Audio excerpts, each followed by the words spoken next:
จะเป็นต้มยำตีนไก่เมนูสาวสกลต้มแล้วละจ้าเอาไปสมานใส่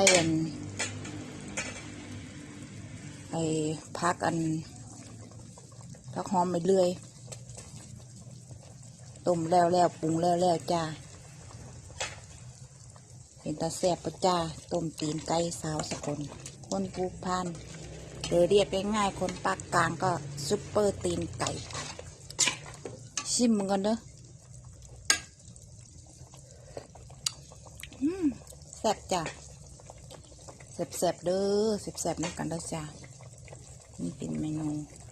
ต้มยำตีนไก่ของสาวสกลคนภูพานน่าอร่อยไหมคะแซ่บน้ำกันเด้อจ้า